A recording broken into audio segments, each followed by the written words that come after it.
Shalom, soyez tous salués dans le puissant nom de notre Seigneur Jésus. C'est comme je le dis toujours, c'est le nom qui nous a été donné qui est au-dessus de tous les noms. Alors, même le nom d'un ange n'est pas au-dessus de celui de Jésus. Et aujourd'hui, j'aimerais bien vous expliquer pour que vous sachiez qu'aucun chrétien, aucun véritable chrétien qui a cru en Christ, qui a mis sa vie entre les mains de Christ, qui a pris son âme et l'a sécurisée en le déposant entre les mains de Jésus-Christ, ne pourra être séduit par des prodiges ou des miracles mensongers. Alors, quand on parle de prodiges et de miracles mensongers, on parle de la séduction du diable, on parle des religions, on parle des choses qui égarent l'homme, qui sortent l'homme de la lumière pour l'amener dans les ténèbres. Alors, on ne vous parle pas ici d'un Dieu qui prie avec ses anges pour permettre aux hommes de quitter la position de ténébreux pour devenir des lumières. Non, on ne vous parle pas ici d'un Dieu qui est un ange porteur de lumière. Non, on ne vous parle pas ici d'un Dieu qui est apparu de façon magistrale 600 ans après l'apparition du Messie, qui est le dernier et la fermeture des prophètes qui parlent bouche à bouche avec Dieu. Non, on ne vous parle pas d'un Dieu dont il faut se tenir à une position pour l'adorer. On ne vous parle pas d'un Dieu qui n'écoute qu'une seule langue. Nous ne vous parlons pas d'un Dieu qui est dans un seul côté de la planète. Alors il faut regarder d'un côté. Si vous ne regardez pas ce côté, il ne vous entend pas, il ne vous voit pas. Nous ne vous parlons pas d'un Dieu qui n'écoute qu'une seule langue. Nous ne vous parlons pas d'un Dieu qui dit tuer les associateurs, mais lui-même s'associe avec un caillou noir. Nous ne parlons pas d'un Dieu qui dit lui s'est associé avec ses prophètes, ils seront vainqueurs, mais il dit qu'il ne faut pas l'associer avec quelqu'un d'autre. Nous ne parlons pas d'un Dieu qui a un caillou noir déposé à la Kaaba, à la Mecque. Nous ne parlons pas d'un Dieu qui a une vallée de la Maca. C'est la vallée de la Maca là qui peut donner la vie éternelle. Non. Nous vous parlons d'un Dieu qui a envoyé son Fils unique. Celui-ci est venu, il est mort à la croix, il ressuscitait le troisième jour, il a vaincu la mort. Alors ceux qui disent que Dieu ne meurt jamais, oui, Jésus n'est pas mort. Et vous le savez, puisque si vous ne pouvez pas croire en ce que nous on vous dit, nous chrétiens, croyez au moins à ce qui est écrit dans votre livre. Dans votre livre, il est écrit que je vais mettre fin à ta vie terrestre, t'élever vers moi, te débarrasser de tout ce qui n'ont pas cru et mettre jusqu'au jour de la résurrection tous ceux qui te suivent au-dessus de ceux qui ne t'ont pas suivi. Alors, si vous ne croyez pas que les chrétiens aient un livre vérité, véritable, si vous ne croyez pas que le livre des chrétiens, qui est la Torah et l'évangile, les 66 livres révélés, soit la vérité, alors croyez au moins au livre que vous avez entre les mains. Alors, vous avez mis foi, vous avez fait profession de foi sur le Al-Coran. Alors, ayant fait profession de foi sur le Al-Coran, vous devez croire en tout ce qui est écrit à l'intérieur. Maintenant, si le Dieu de ce livre que vous tenez entre les mains dit qu'il placera tous ceux qui ont suivi Jésus au-dessus de vous qui suivez Allah et Mohammed, alors que c'est le livre de foi de Allah et Mohammed, vous deviez vous poser des questions. Comment le Dieu d'un livre et son prophète peuvent vous dire qu'ils mettront ceux qui ont cru à un homme au-dessus de vous, alors que vous, vous suivez le véritable Dieu et un véritable prophète? Vous devez vous poser ces questions pour essayer de comprendre qu'est-ce qui ne va pas. Nous ne vous parlons pas d'un Dieu qui n'entend qu'une seule langue. Nous vous parlons d'un Dieu qui est omniscient, omnipotent, omniprésent. Nous vous parlons d'un Dieu qui s'est manifesté, dont un homme est venu manifester sa toute puissance. Cet homme qui sera assis à la droite du Père. Si vous ne connaissez pas qui est le Père, vous ne pourrez pas aussi comprendre qu'est-ce que c'est que la droite. Alors il faut d'abord comprendre qui est le Père, comment il s'appelle, que signifie la droite de Dieu. Vous devez aussi connaître ce que signifie la manifestation de la toute-puissance de Dieu. Alors, celui qui a manifesté la toute-puissance de Dieu, c'est lui-même Jésus. Alors, si Jésus n'avait pas manifesté la toute-puissance de Dieu, personne n'aurait su que Dieu est puissant. Depuis Moïse, depuis Abraham, Dieu s'est manifesté. C'est la toute-puissance de Dieu qui a agi. C'est la droite de Dieu qui a toujours montré sa puissance. Il est venu voir Abraham. C'était un homme. Il est venu voir Isaac. C'était un homme. Il a vu Jacob. Il a transformé Jacob en Israël. C'était un homme qui était venu. il est venu en ces derniers temps, pas comme un prophète, il est venu comme le prophète, ayant tous les attributs qu'il faut, le oint, le prophète, le béni, le choisi, le prophète, l'élu, le Messie, Élie. Il est venu avec tous ces attributs. C'est pourquoi lui-même il dit, c'est pourquoi je vous envoie des prophètes. Alors, Jésus, c'est pourquoi il pouvait pardonner les péchés.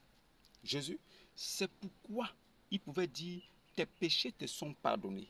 Alors, nous savons très bien que Dieu ne partage pas sa gloire avec un homme. Alors, quel autre homme, spirituellement soit-il, quel autre homme ayant des facultés aussi élevées peut pardonner les péchés à la place de Dieu, sachant très bien que celui qui a le droit légal, spirituel, de pardonner les péchés, ce n'est que Dieu lui-même Tout-Puissant. C'est le Père éternel. Alors, nous n'adorons pas un Dieu qui nous interdit de l'appeler Père. Parce que quand nous appelons Père, nous disons que c'est lui qui est le Créateur, celui qui a créé toutes choses. Il est le Père de la création. Alors, nous pouvons l'appeler Père. Si Jésus lui-même, notre exemple, appelait Dieu mon Père, nous qui sommes disciples, nous devons être imitateurs de Christ. Nous devons donc appeler Jésus et le Créateur Père. Si Jésus a appelé Dieu Père, nous disciples devons aussi appeler Jésus Dieu Père. Maintenant, nous là, qui avons reçu l'Esprit, nous connaissons ce que signifie Père. Nous connaissons qui est le Père, qui est le Fils. Voilà, et nous connaissons le nom du Père, nous connaissons aussi le nom du Fils. C'est la différence avec ceux qui disent qu'ils ont la maîtrise du livre, qu'ils ont la maîtrise des Saintes Écritures, des 66 livres révélés. Ils disent qu'ils ont la maîtrise, mais dans le fond, ce qu'ils disent n'a pas de cohérence avec ce qui est écrit. Parce que pour pouvoir lire la Bible avec beaucoup d'aisance, il faille d'abord que tu sois enfant de Dieu. Tu ne peux pas ne pas être enfant et pouvoir prendre l'héritage et commencer à déchiffrer. Alors, c'est une énigme pour ceux qui ne sont pas en Dieu. C'est une énigme pour ceux qui sont esclaves de Allah. Tu ne peux pas être esclave de Allah, penser pouvoir prendre la Bible et le lire. Ce n'est pas possible. Tu vas lire de façon littéraire, tu ne comprendras rien. C'est pourquoi je vous rassure ici, aucun véritable chrétien ne pourra être séduit. Aucun. Je vous dis aucun. La parole qui se trouve dans la Bible est assez claire. Je dis, il y aura des prodiges mensongers, de sorte que les élus de Christ seront presque séduits, mais vont se débarrasser de cette séduction parce qu'ils sont des enfants légitimes de Dieu. Étant brebis de Christ, ils ne pourront pas, l'esprit qui est en eux ne pourra pas permettre à ce qu'un enfant de Dieu soit séduit par la ruse du diable. C'est pourquoi, si on vous appelle chrétien, n'ayez point honte, mais sachez que le nom qui vous a été donné par votre rabbi, c'est disciple. Nous sommes des disciples, nous ne sommes pas des chrétiens. Mais si nous nous faisons appeler chrétiens, parce que nous ressemblons plus à Christ par notre façon de faire et d'agir, soyons fiers de représenter la chrétienté. Maintenant, le mélange et l'amalgame qui est fait entre chrétiens et soi-disant chrétiens, chrétiens dans le fond et chrétiens dans la forme, c'est que nous qui sommes des véritables chrétiens, nous vous parlons de ce qui est écrit. Nous n'allons pas plus loin que ce qui est écrit. Ceux qui se disent chrétiens, des soi-disant dans la forme, eux, ils vous diront des choses qui ne sont pas écrites, mais qui vont dans les choses, c'est-à-dire qui leur permet de les réconforter dans leur position. C'est pourquoi aujourd'hui, un musulman qui discute avec un catholique, il est capable de dire que vous les chrétiens, et lui il est content de le dire, mais il est ignorant. Il le dit, vous les chrétiens vous dites souvent ceci, vous les chrétiens vous dites ceci, mais lui-même il est ignorant. Alors, comment savoir quand on est ignorant si on est ignorant sans le savoir? Maintenant, un catholique ne peut pas être chrétien, parce que le chrétien est jugé par la parole. C'est la parole de Christ qui fait de toi un chrétien ou pas. Tu ne peux pas te proclamer chrétien. Alors, quels sont les fruits de la chrétienté que tu produis? Je suis chrétien, c'est très beau. Cela a terni l'image même du mot chrétien. Un témoin de Jéhovah va dire qu'il est chrétien, mais il est témoin de Jéhovah. Il n'a pas dit qu'il est chrétien. Il n'est pas disciple. Lui se réclame d'être témoin. Est-ce qu'il a accepté Jésus? Est-ce qu'il a cru en Jésus? Est-ce qu'il a cru que Jésus-Christ est Seigneur? Est-ce qu'il a confessé dans son cœur? Est-ce qu'il a cru dans son cœur et confessé de sa bouche que Jésus-Christ est Seigneur? Parce qu'il y a deux lois qui régissent le véritable chrétien. Tu crois dans ton cœur pour parvenir à la justice. Tu confesses de ta bouche pour parvenir au salut. Voilà les deux règles. Après, tu prends ton baptême pour la sauvegarde de ton âme, pour le salut éternel que tu reçois. C'est tout. Maintenant, tu te dis chrétien parce que tu tiens la Bible. Mais non, on n'est pas chrétien parce qu'on tient la Bible et parce qu'on la lit. On est chrétien parce qu'on respecte ce qui est dit dans la Bible. On est chrétien parce qu'on assume ce qui est dit. On n'ajoute rien et on ne retranche rien. Tous ceux qui retranchent et ajoutent ne sont pas des chrétiens. Certains se font baptiser par aspersion. Ils se réclament des chrétiens. Certains prennent leur baptême dans des baptistères. Ils se disent chrétiens. Certains prennent leur baptême dans des piscines. Ils se disent chrétiens. Et ils prennent ce baptême au nom du Père, Fils, Saint-Esprit. Ils se disent chrétiens.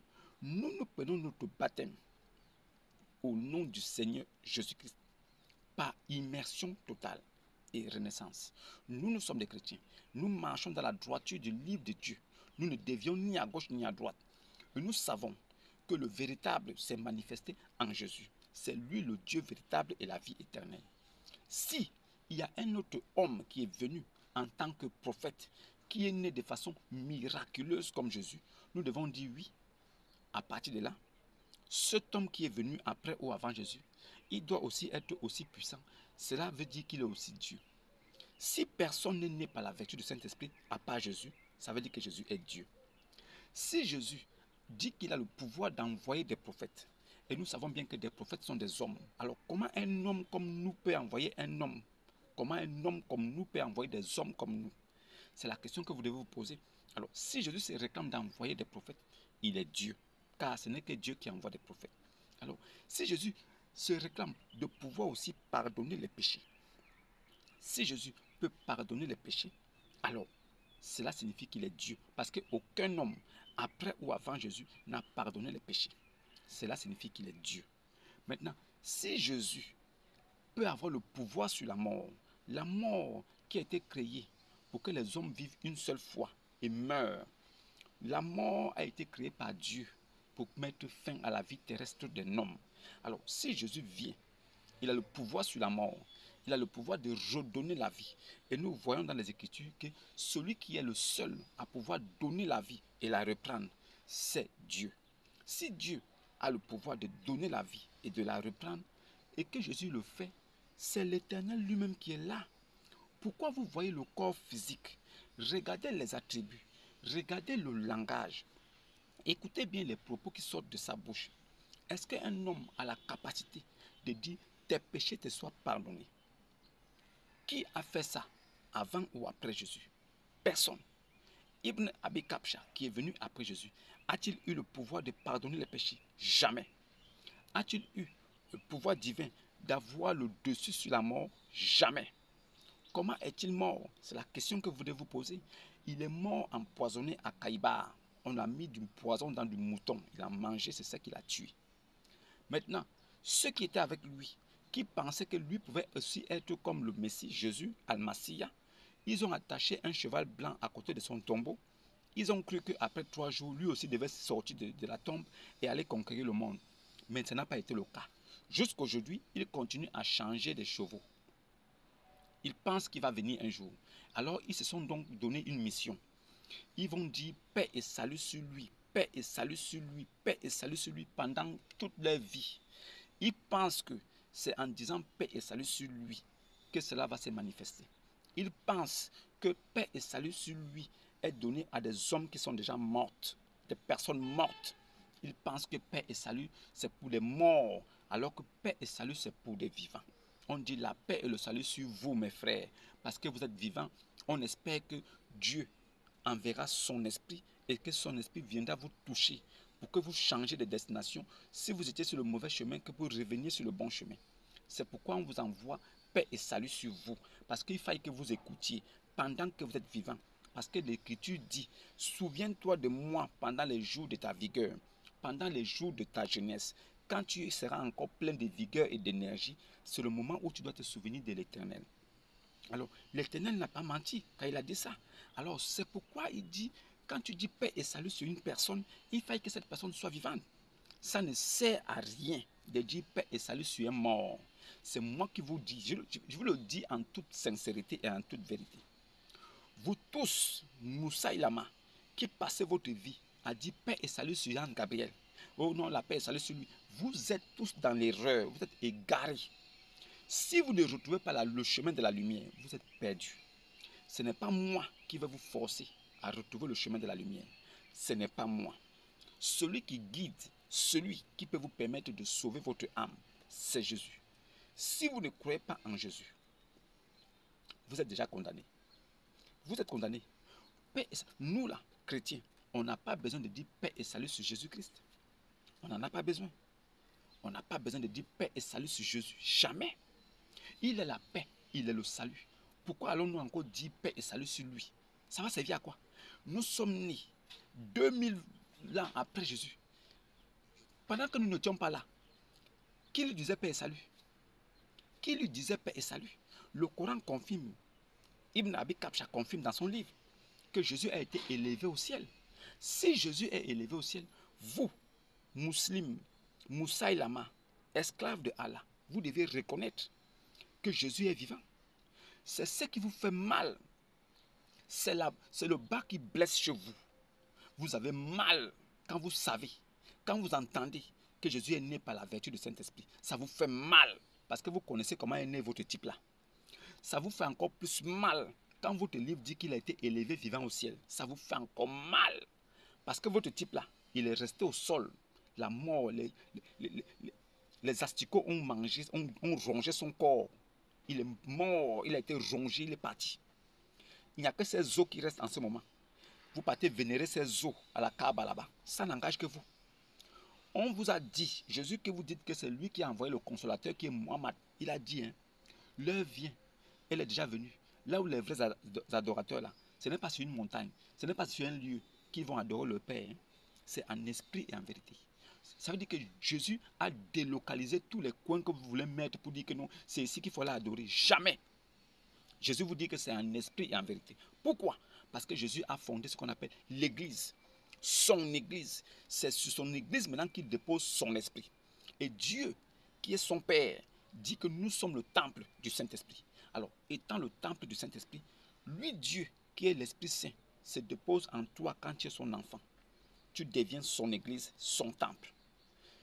Pour l'adorer là, tu n'as plus besoin d'aller dans un lieu ou bien dans une direction. Tu n'as plus besoin d'aller te mettre quelque part, de voyager, de dépenser de l'argent inutilement pour aller dans des coins. Soi-disant, c'est là-bas où tu auras la bénédiction. Mais celui qui est venu 600 ans après Jésus, il leur a dit qu'il faut qu'ils aillent faire le pèlerinage. Que c'est en faisant le pèlerinage qu'ils remplissent une bonne fonction pour pouvoir aller au paradis. Mais c'est carrément faux. C'est contradictoire à ce que Jésus a dit. Vous ne pouvez pas venir nous dire que celui qui est venu là, c'est le consolateur. Si vous nous dites que c'est le consolateur, vous devez aussi reconnaître que c'est Jésus qui l'envoie. Parce que Jésus dit, je vous l'enverrai. Alors, si vous connaissez dans vos cœurs que c'est Jésus qui l'a envoyé, vous devez aussi reconnaître que si Jésus l'a envoyé, ça veut dire qu'il est venu de la part de Jésus et il parlera de la part de Jésus. Maintenant, si Jésus a dit que ce n'est plus dans un lieu qu'on doit adorer le Père, que c'est en esprit et en vérité, pourquoi lui vient 600 ans plus tard, étant le consolateur qui devait venir de la part de Jésus, pour parler de Jésus, il vient plutôt vous dire que vous devez aller adorer dans un lieu. Il vous indique la Kaaba. C'est un lieu d'idolâtre. Une pierre est déposée là-bas, avec une forme de vagin. C'est là-bas où vous devez aller faire bisous. Est-ce que vous pensez qu'il y a cohérence entre ce que Jésus a dit et ce que le consolateur qui vient de la part de Jésus a dit? Réfléchissez, hein? Moi je vous demande de réfléchir. Parce que je ne suis pas responsable de votre sauvegarde, hein, mais je suis quand même responsable de vous apporter la vérité. Alors, si Jésus a dit que ce n'est plus dans un lieu, une montagne ou un coin qu'on pourra adorer le Père, c'est en esprit et en vérité. L'heure est déjà venue. Pourquoi vous vous ramenez encore les choses d'avant pour aller adorer dans une montagne, aller adorer dans un lieu? Pourquoi? Est-ce que c'est vraiment Jésus qui a envoyé le consolateur dont vous parlez? Si vous dites qu'il est le consolateur, est-ce que c'est Jésus qui l'a envoyé? Pourquoi il vient contredire ce que Jésus a dit? Ça, c'est de un. Pourquoi l'adultère est légalisé dans l'islam? Pourquoi Muhammad ibn Abi Kabsha, Mahomet, a légalisé la prostitution dans l'islam? Pourquoi est-ce qu'il vous a envoyé le Zawaj al-Muta? Le Zawaj al-Muta qui est une prostitution légalisée. Le Zawaj al-Muta, c'est quelque chose que Allah lui-même permet à ses enfants. Alors, donc, il est question ici de comprendre le mystère caché derrière la mort de Christ. Alors, Christ est mort, il est ressuscité. Ceux qui disent que Dieu ne meurt pas, Dieu ne peut pas devenir un homme. Non, Dieu n'est pas un homme pour mentir, ni fils de l'homme pour se repentir. Cela ne veut pas dire que Dieu ne peut pas être un homme. Dieu là, il vient et il agit comme un héros, comme un homme de guerre. C'est bien écrit, Dieu, il agit comme un homme de guerre. C'est-à-dire que Dieu peut se faire un homme. Il n'est pas un homme, c'est vrai, mais il peut devenir un homme. Ce sont des détails sur lesquels beaucoup de musulmans essaient de mentir. Dieu n'est pas un homme pour mentir. Ce n'est pas écrit Dieu n'est pas un homme, point. Non, c'est Dieu n'est pas un homme pour mentir, ni fils de l'homme pour demander pardon. C'est ça la phrase. Voilà, cela signifie qu'il y a une grosse différence entre nous et Dieu. Dieu, lui, ne peut pas mentir, mais il peut dire, il peut devenir un homme. Même s'il devient un homme, il ne ment point. Et il ne se répand point. Ça, c'est clair. Maintenant, quel est ce Jésus musulman qui vient et qui se fait appeler l'alpha et l'oméga, le premier et le dernier, et il vole les attributs de Allah. Allah est la lumière. Jésus dit il est la lumière. Jésus dit il est la vérité. Allah dit il est la vérité. Maintenant, Jésus pardonne les péchés. Allah dit c'est lui qui pardonne les péchés. Jésus est sauveur du monde. Allah dit que c'est lui le sauveur. Maintenant, nous comprenons que Allah est venu 600 ans après Jésus pour venir répéter les mêmes paroles que Jésus a déjà annoncées 600 ans avant lui. Entre lui et Jésus là, qui est venu tricher l'autre? Entre Jésus et Allah, venu 600 ans plus tard avec Mohammed, qui est tricheur, qui a copié chez l'autre? Jésus a dit, je suis l'alpha et l'oméga, le premier et le dernier. Jésus a dit toutes ces choses-là. Jésus a dit, je suis la vie éternelle. Jésus a dit que si quelqu'un mange de ma chair et boit de mon sang, il ne connaîtra jamais la mort. Quel est ce prophète qui vient comme un simple homme, mais qui donne son nom à ses disciples? Et à ce nom-là, la mort est vaincue. À ce nom-là, les morts ressuscitent. À ce nom-là, les malades guérissent. À ce nom-là, les boiteux marchent. À ce nom-là, les aveugles voient. Quel est cet homme qui vient avec le nom de Jésus, mais qui ne donne pas ce nom de son Père pour chasser les démons, mais il donne plutôt son propre nom d'un homme pour chasser les démons? Comment le nom d'un homme, d'un simple prophète, peut chasser les démons? Donc Jésus, musulman, Jésus musulman, il se met en concurrence avec son Dieu Allah. Puisque tous les attributs que porte Jésus, ce sont les mêmes attributs que Allah a portés plus tard. Donc Jésus là, il est venu pour faire la rivalité à son Dieu alors. Donc Jésus, il est venu 600 ans avant son Dieu pour venir dire des choses. Et c'est 600 ans après que son Dieu vient répéter les mêmes choses. Entre Jésus musulman là et Allah, qui est musulman? Est-ce que Jésus est musulman? Ou bien c'est Allah qui est musulman? Allah, il a triché chez Jésus. Donc c'est Jésus qui est là avant lui. La Torah et l'Évangile sont là avant le Coran. Le Coran est venu après la Torah et l'Évangile. Mais le Coran se réclame d'être la vérité, ayant copié tout dans la Torah et l'Évangile, ayant copié tout avec la Torah et l'Évangile, ayant copié tout dans la Bible, se réclame aujourd'hui d'être la vérité. Il n'y a pas de souci. La seule question qui est posée aujourd'hui, c'est si Jésus n'est pas Dieu, présentez-nous le véritable Dieu et dites-nous ce qu'il a déjà fait et comment il s'est manifesté. Si Jésus n'est pas Dieu, vous, Moussa Ilama, présentez-nous le véritable Dieu et dites-nous comment il s'est manifesté. Parce que la prostitution n'est pas légale. La prostitution et l'adultère sont condamnés par le véritable Dieu des Juifs. Pourquoi Allah et son prophète peuvent légaliser la prostitution et l'adultère dans leurs livres? C'est la question que vous devez vous poser. Est-ce que c'est le même Dieu qui peut dire quelque chose et dire le contraire plus tard? Est-ce que Allah peut venir plus tard, 600 ans après le Messie, et nous dit qu'il a envoyé un prophète.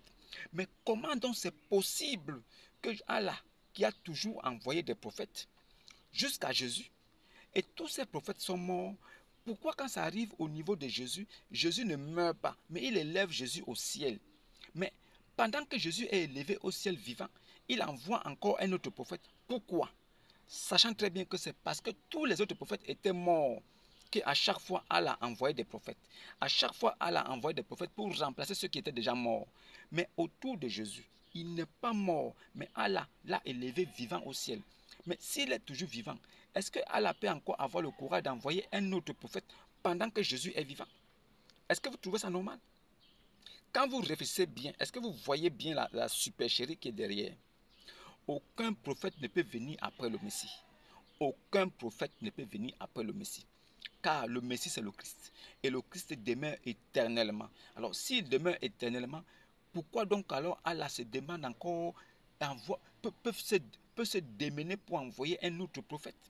Est-ce que Allah pourrait donc envoyer un autre prophète, sachant que Jésus est encore vivant? Sachant très bien qu'on envoie d'autres prophètes quand les autres sont morts. On envoie des prophètes pour succéder à ceux qui sont déjà morts. Mais Jésus n'est pas mort. Est-ce que donc Allah trouve utile d'envoyer encore un autre prophète pendant que Jésus est vivant? C'est des questions comme ça que vous devez vous poser. Alors, n'oubliez pas, likez, partagez aussi. Likez. Il est très important pour vous de liker, de participer aussi à l'œuvre de Dieu en likant et en partageant. Car c'est important que cette bonne nouvelle touche le plus grand nombre possible. Faites votre part et vous aurez votre rétribution. Ne regardez pas ce qui se passe autour de vous. Ne vous inquiétez même pas si votre frère à côté devient musulman. Car c'est par prédestination qu'on est enfant de Dieu. Alors, la nature se révèle plus tard. Celui qui doit aller en enfer va aller en enfer. Vous ne pouvez rien y faire. Mais celui qui doit aller au ciel ira au ciel parce que c'est le plan de Dieu. Maintenant, avant de nous quitter, j'aimerais ici vous laisser les 2 meilleurs commandements de Dieu. Vous devez exercer cela sans vous prendre la tête. Pratiquer la justice de Dieu, c'est exercer la miséricorde et la compassion. Alors, aime ton Dieu de toute ton âme, de toutes tes forces. Aime ton prochain comme toi-même. C'est ce que tu dois respecter. Si tu parviens à respecter ces 2 commandements, les autres 8 commandements sont entre tes mains. Tu es un véritable fils de Dieu. Alors, likez et partagez et posez-vous la question, pourquoi Jésus musulman peut-il venir 600 ans avant son Dieu et venir prendre tous les attributs divins pour que son Dieu plus tard, qui est Allah, vienne 600 ans après lui, venir réclamer les mêmes attributs que Jésus, sans en ajouter? Ça veut dire qu'il y a quelque chose qui ne va pas. Est-ce que Jésus là, il a été envoyé par Allah? S'il a été envoyé par Allah, pourquoi peut-il porter tous les attributs de Dieu? Et Allah vient plus tard avec les mêmes attributs. Donc il y a 2 dieux. Il y a le Dieu Allah, il y a le Dieu le Messie. Shalom et à demain.